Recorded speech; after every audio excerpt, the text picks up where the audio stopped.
In October of 2001, an ABC poll found that 47% of Americans held a favorable view of Islam.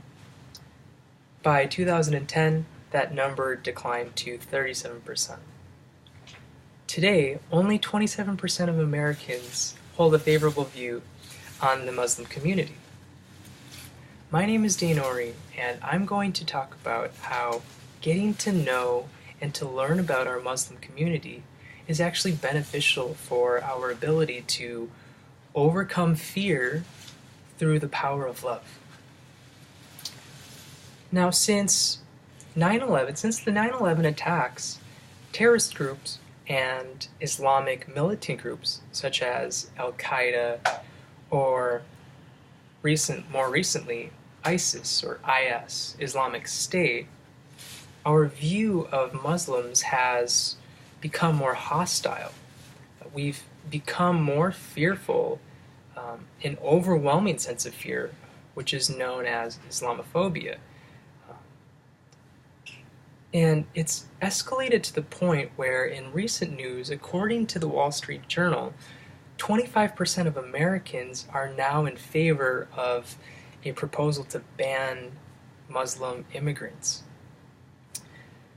But to give you a better idea of the difference between a devout Muslim who practices peace in their belief versus a radical, militant, death hunter, whatever you want to call them, group, I want to take a look at the word jihad.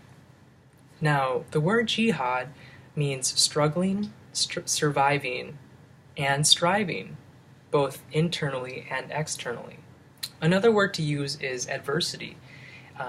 Jihad is overcoming adversity, both internally and externally.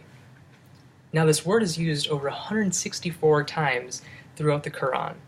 And one example of an internal jihad is, let's just say, a student learning and striving and struggling to get good grades. So that student is facing adversity. That's considered an internal jihad. And an external jihad is a student who is getting beat up by a bully and has to defend himself or herself.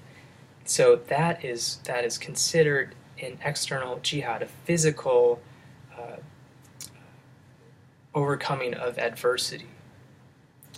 So in the Quran, it allows the use of military force for the purpose of defending the belief, for defending Muslims.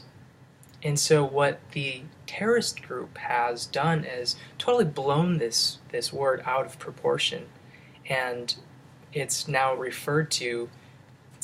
referred to as holy war, which is not the same thing as overcoming adversity. Next, I want to talk about the Western influence and the way that America is perceived in the eyes of the general Muslim community.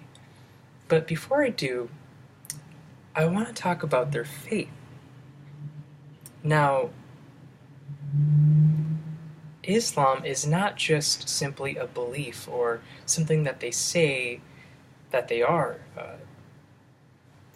but it is a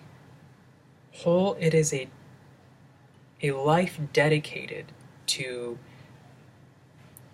Islam. It is how do you say it? It's their way of life.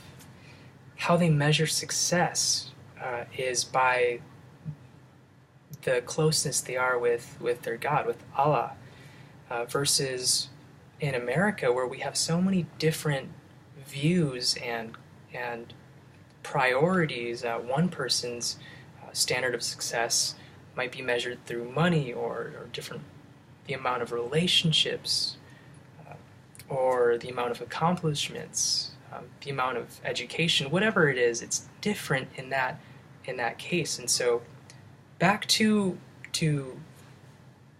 the Muslim community, because they are fixated on their religion, which consists of prayer, fasting, charity, pilgrimage, and faith, known as the 5 pillars,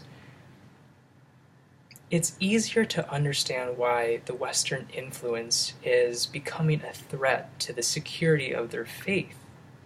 For example, America has been known to globally market Hollywood sex and materialism and vanity and so on and so forth.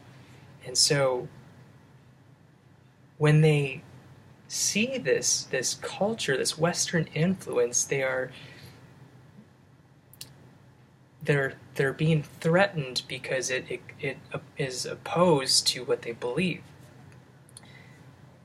So basically, again, I just want you to keep in mind that it's easy to play the victim, but it's another to put ourselves in another person's shoes. Now, that's not to justify what the extreme jihadists are doing, but I want to paint a bigger picture here. And so that leaves me with my last point, which is learning how to embrace the Muslim community, learning how to cooperate with them.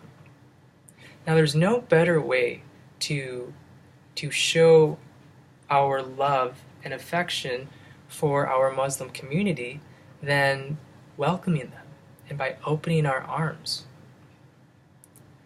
So I am encouraging you that not to be in favor of this proposal to ban Muslim immigrants from entering the United States. It's un-American, it's unethical, and it's downright wrong. Now, I don't have a lofty quote to say, or I don't have any special methods of telling you to love more than to just simply do it. Like Nike said best, just do it. And so, with that said, I want to encourage you to open your arms to our Muslim brothers and sisters. Thank you.